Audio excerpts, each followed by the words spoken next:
Welcome, welcome, friends. I am going to light our candle instead of cursing the darkness. Yeah, actually, we have some beautiful sunshine today here in Chicago. We're experiencing the season of mud, which is very exciting. And yeah, I think, today we're going to really talk about this incredible opportunity that many people around the world celebrate as the Lenten season, a very solemn and retrospective time of the year, an opportunity to really dig in deep, which I think we all need. And it occurred yesterday. We had Ash Wednesday during the new moon, which is pretty auspicious, I think. I love how these things, the cosmic and earthly things come together. So it's nice to pay attention to that kind of stuff. So we're going to be letting our dear Nancy Melvin hold these leading thoughts for us today. And so we don't have a big slide presentation or anything. We're going to just be in the moment. And since I didn't make a slide of the calendar of the soul, I happen to have it in my hand and I'm willing to be the one to read it today. But if somebody else, if they could reach right over and pick it up and they want to read verse 46, I'm willing to. Okay. I see that Leah has it. So go ahead, Leah. I just want to say while you're finding it, yeah, this is a challenge. This is a challenging one because we have made it, we're making a transition here. And as things start to thaw, there's this shift. And always when you have these times of transformation, there's always an element for the X factor to sort of come in. And so Steiner really labeled verse 46 as the Harmonic Threat. So he talks about how things are starting to rise. We've been talking about the sap rising and noticing the shift ourselves in our own blood. And this is the time when the Ahrimanic beings, the beings that want to harden us and keep us in that frozen place, are trying to snatch up things. So we really have to make sure that our thinking is fluid and starting to flow, and we can welcome that mud and movement. And so with that in mind, we'll hear Leah speaking for us the 46th calendar of the soul verse. Thanks, Leah. The world intends to lull asleep the vigor vested in my soul. Now recollection out of spirit deeps stand forth and shining bright enhance that penetration in my glance, which strength of will alone can long sustain.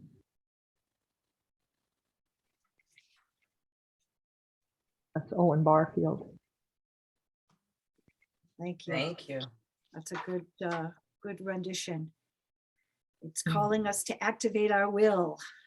And Nancy's going to do that for us today as well. Thank you, Nancy.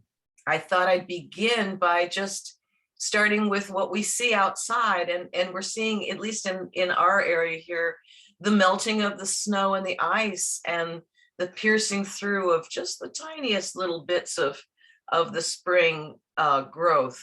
The rose canes are reddening up, greening up because they've been red and brown all winter. The sap is starting to flow and the trees are beginning to swell in their buds. It's a quiet growth. It's not the explosion that so many people long for and look forward to in spring. This is an aspect of spring which I know drives a number of my friends absolutely batty, because it just doesn't seem to come fast enough. It's just this slow brown coldness, but it's a time that calls us to look even closer at what's going on. And so many of you are agricultural in your processes and practices. I would love to hear later, from you at a later point in this, what you see outside and what's going on with your crops or your flocks or your bees or your nature around you.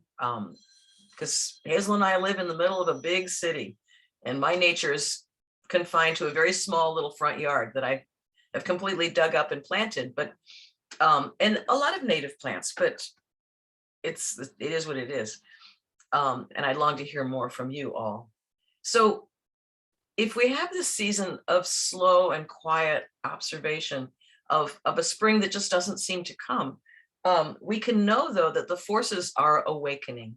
And I don't know if you know Nikki McClure's beautiful paper cut calendars, an image which I can put on the Padlet later. Her March page is Awaken, and it's a beautiful image of these forces, of the frogs starting to swell in their throats, and she's in a warmer climate, so by March she has swamp flowers coming out of the water, and things are awakening around us. That is for sure. And as Hazel mentioned, the calendar has brought us to Fat Tuesday on Tuesday, also called Mardi Gras, literally from the French Mardi, Tuesday, Gras, Fat Tuesday, in Germany, Fasching. This moment of revelry, of incredible luciferic, upheaval.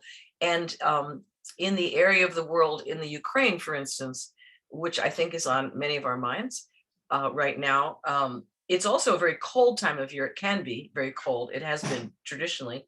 And they had the festivals where even if the ice and the snow was all over the ground, they would build slides where people could slide down the icy slides, or swings where people would, wrapped in their furs, would swing gaily, huge swings, like swings literally the size of a bus, that would carry people through the air in incredible joy. And it's a whole week in that area of the world called Maslenitsa, the butter festival. So one would eat all the butter and eggs up that you possibly had around, and just feast to the point of going literally from house to house, night after night, having little blini festivals. So you make a pancake that is a yeast risen pancake, represents the sun in a very archaic tradition, the sun that is coming back to us. And you cover it with chopped hard-boiled egg and butter and sour cream and caviar if you have it, and smoked fish and all these wonderful delicacies, and night after night after night, to the point where you really don't want to eat that anymore. And you're quite ready to go on to the next moment of fasting. But Carnival, or in the United States, in Louisiana, is a huge festival, and in the Ukraine, a huge festival, Maslenitsa. And what is it that we're getting rid of all this dairy and eggs for? And we've already gotten rid of meat, according to the calendar, that the Lenten calendar that comes to us the week before. And why? You could say practically, you could say, well, it's the era of those of you with farm animals. You want to let the cows dry up and have their own calves and nurse their own new bring the herd into a new number. You want the chickens to hatch their own eggs.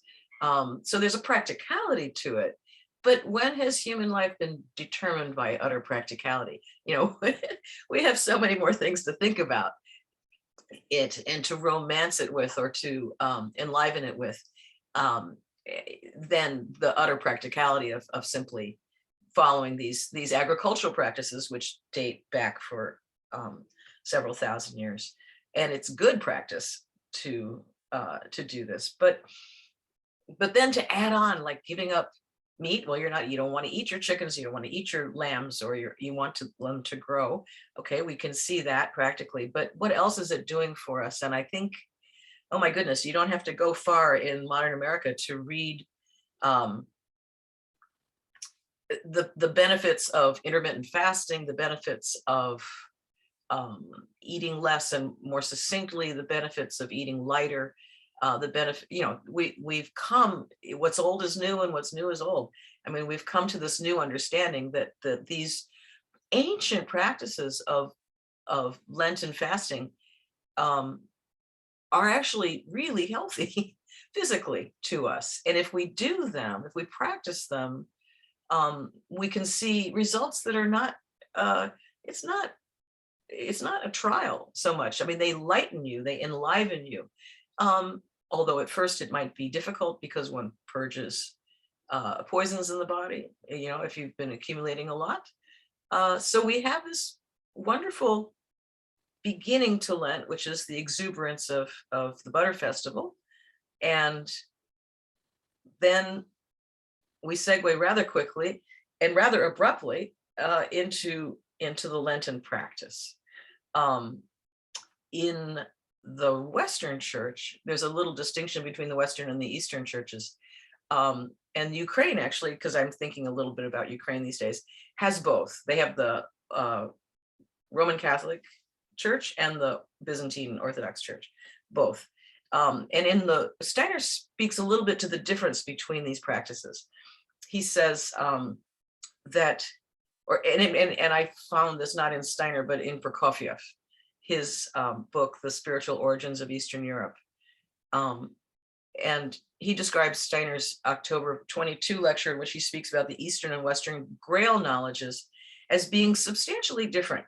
In the 9th, 10th, 11th century, when Christianity is moving into that Slavic area, the Western church and the Western insight is really a direct insight into the Christ in the etheric of the world.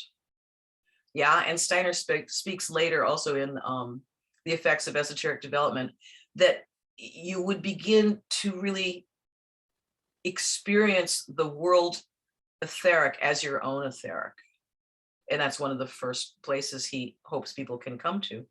But then Prokofiev also describes the difference of the Eastern church. The Eastern experience is really, by contrast, more is more working into the etheric of the human being, that Christ is working directly into our etheric. And then we're being encouraged to really directly participate in feeling the etheric of the world as our own etheric.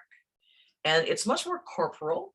And I have lots of friends who describe the Byzantine and the Orthodox and the Eastern churches' experience of this time of year as spiritual calisthenics. You guys move too much. You do too many things. You're asked to do too many things.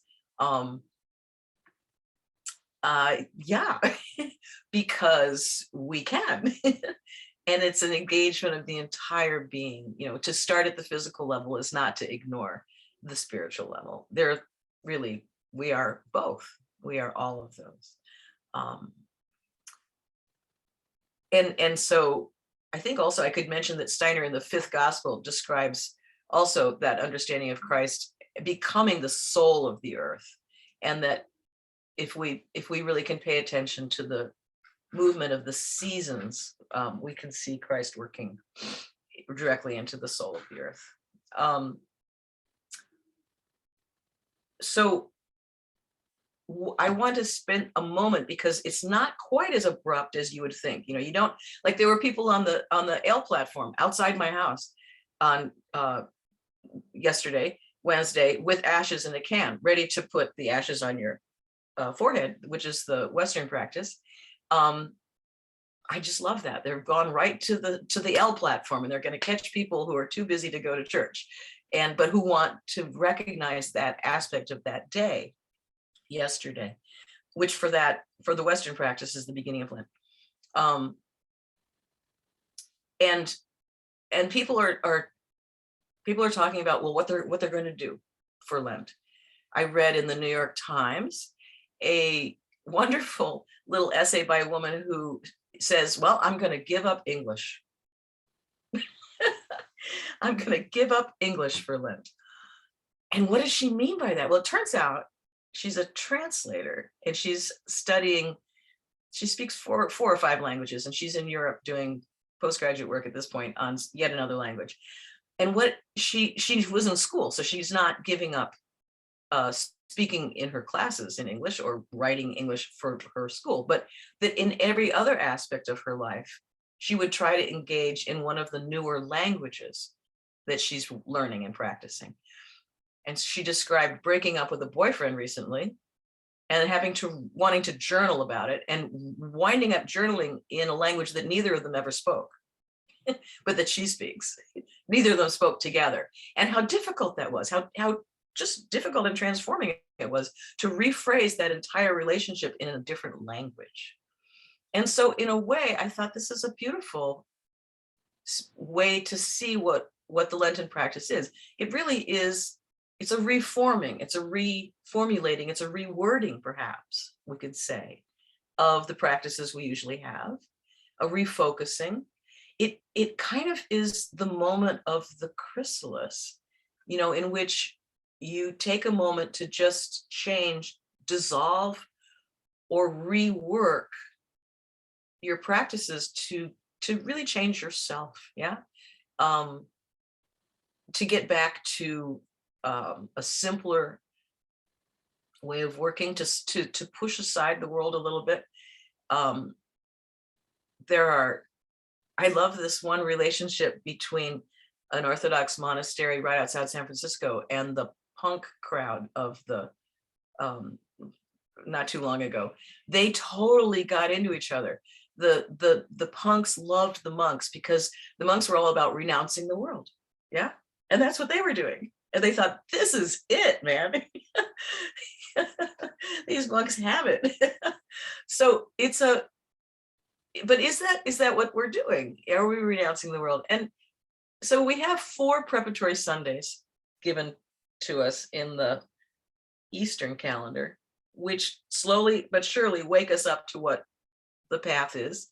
And so let me just go over them briefly. The first one, the 4 Sundays before the beginning of Lent. The first one is the story of Zacchaeus, the short man who wants to see Christ walking through town. And he's too short and the crowd's too big. So he climbs a tree and he gets up to the top of the tree and he's looking over at the crowd, and Christ walks by and looks up and goes, Zacchaeus, calls him by name. Zacchaeus, I will eat lunch at your house today. And Zacchaeus nearly falls out of the tree, but he climbs down quickly and walks with Christ to his house and feeds him lunch. In other words, we're being taught that you have to make the first move. Desire. You have to desire to do this. Yeah. Goethe says, move, and then the entire spiritual world moves with you. We have to bring ourselves to the point where we have to make the first move. The second Sunday of preparation is humility, the contemplation of humility. We get the parable of the publican and the Pharisee. The publican, who is a tax collector, revered by everyone, who goes to temple and says, God have mercy on me, a sinner. And the Pharisee, the height of Jewish practice at the time, who goes to temple and goes, thank God I'm not as bad as that guy. I do everything right. So we have this beautiful chance to look at ourselves and think, oh, can we encounter being humble and practice humility? Because it's going to be asked of us in our path. The third Sunday is the return from exile, the Sunday of the prodigal son. Those of you who are familiar with Prokofiev's beautiful book on forgiveness, the cover of which is that lovely painting by Rembrandt. The importance of forgiveness in this process. And we have the song in the Waldorf schools that every 3rd grade sings, by the waters of Babylon, there we sat down and wept, to remember what we've lost, in other words, and to begin there. And then the 4th Sunday before is the Last Judgment, which is really, it's not so Western in the Eastern Church. It's more of a sense that we're being asked to love everyone. We're being asked to work primarily through love, to see the Christ in everyone. And if we can make this love move us into new ways of being, then our Last Judgment is going to be considerably easier. And I think often of Steiner's description of in the bathtub of life, that when you go to after you pass into the threshold of death, that one reviews one's life for years. And asked to come into an acceptance of what you've done and a confrontation of what we've done. So we're being asked to play a little bit into that in this present moment. And then finally we get to Forgiveness Sunday, which is coming up this Sunday for the Eastern Church. And there's a small difference between the beginning of Lent, Eastern and Western Church. It has to do with a small technicality. I'll just mention it quickly, of whether Sunday should be counted and Saturdays should be counted. Saturday, the day of rest, and Sunday, the day of the resurrection. If you don't count them, you get the Western start on Wednesday. If you do count them out of the Lenten practice, then you have to add a few more days of practice to get to 40 days. And the 40 days being, of course, that lovely number that talks about the days that Moses, the years that Moses led them through the wilderness, the years waiting, or the days waiting for the tablets on the mountain, and Christ in the desert. So it's a 40-day process. And then some churches, the Western Church doesn't count Holy Week, but the Eastern Church does, so it's even longer. But the point being that it's a process, and we're being asked, we're being given these gateways bit by bit, and then we're finally in them. But the last service before Lent begins is called the Vespers of Forgiveness. Profoundly beautiful. One ends this short, quiet, dark sundown service. You do it at sundown on the Sunday night. So as in the Jewish tradition, one enters into the next day at sundown. And at the very end, people line up one by one, starting with facing the priest, and the priest says to you, "Forgive me." And you say to him, "God forgives." There's an answer. God forgives.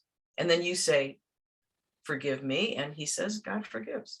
You kiss each other on both cheeks 3 times, 3 times for the Trinity, and move on. And that person, the person, say it's me, I would take my place standing next to the priest, and then the next person comes up and says the same thing to him, and then to me, takes their place next to me. And you proceed through the entire congregation. And so I have seen priests and deacons shake at the knees doing this. It can be profoundly moving.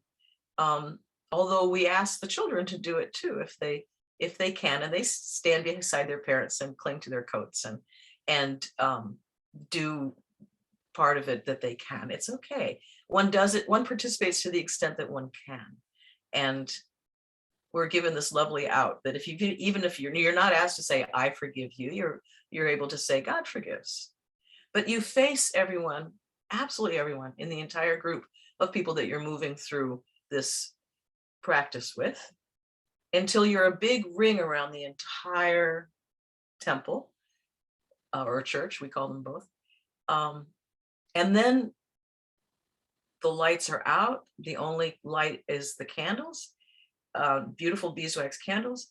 And the tone of the singing goes instantly from major to minor. And you have this, the rest of the services of Lent are quiet, darker, in the minor key. And so one has this very physical experience of a quieter time. And there are various books, I can put it on the Padlet, various books that have lovely descriptions of how these are not they're not removing you from the joy of celebration. It's more like quieting down. Like when you meditate, you sort of quiet the room around you, you sit by yourself. These are meditative services in which you're being asked to go deeper into yourself. And you realize that, and you're being asked also not to put on black, not to look, dour, that you're not eating all the things you like to eat, because you're being asked basically to be a vegan for almost 2 months. No, on the other hand, as Hazel pointed out to me, it's like in the Jewish practice at the New Year, you're being asked to, how did you put it, Hazel? I mean, it's like, we're asked not to put on black, but to really, you could wear white. That's what we do. Yeah, we wear the white. Mhm. It's On what day is idea of it? cleansing. It's on Yom Kippur. On Yom Kippur, right? That's right. So there's an interesting similarity. It's a bright sadness, and we call it the Lenten spring. It's this beautiful, quiet time in which to really observe closely within yourself the practices that you're being asked to share with your community. So there's community support in it. And so what practices could we bring to it? And I was thinking, well, we already have a group here that is working with Michael Lipson's Stairway of Surprise, Steiner's exercises. That's a beautiful thing to attend to this time of year. Lipson puts his own spin on the exercises, and they're a wonderful practice. Also, I'm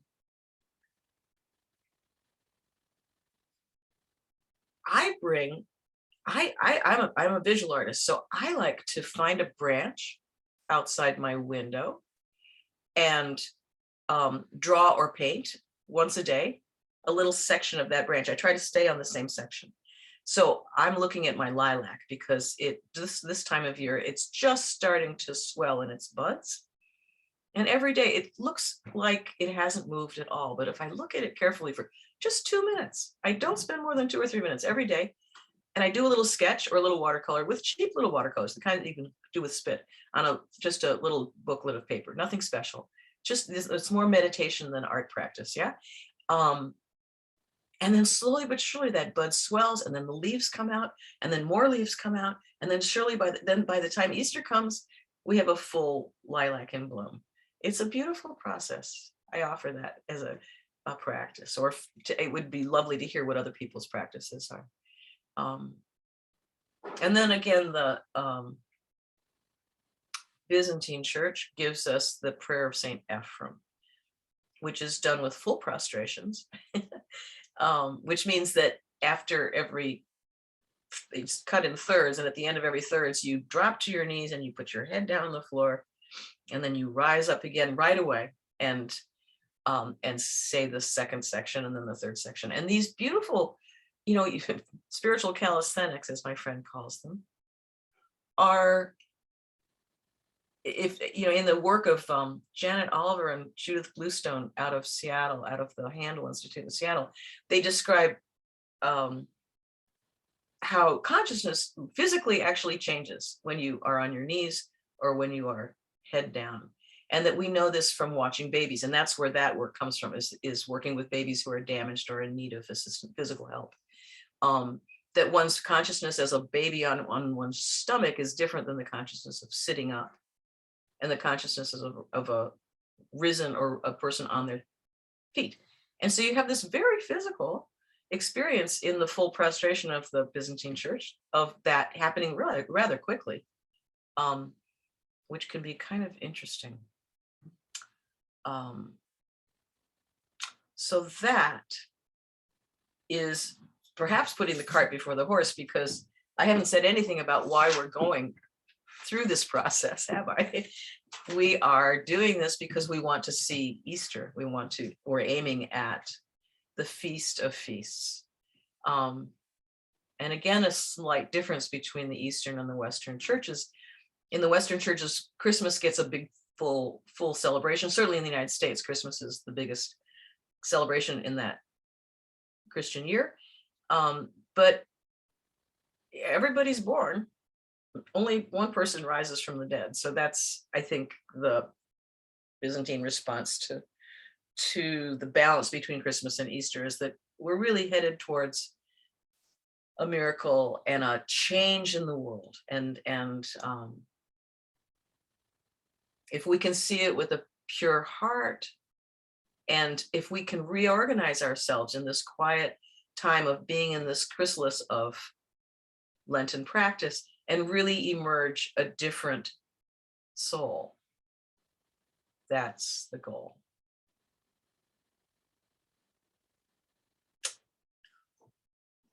So I thought we could go into a breakout room and just discuss this a little bit. I threw a lot out there, and I would love to for people to be able to talk a little bit about, to share about what they do or what they heard or what they thought.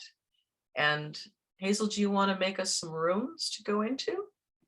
You bet. Do we have a question or something we want to discuss in particular, or? I suppose it could be, what does this mean to you? Yeah. Does that work for folks? I mean, maybe you're just going to be in your karmic group and whatever needs to be said will be said, and you can trust on that. That's what I was hoping. Yeah. Good. So Here we go. here we go.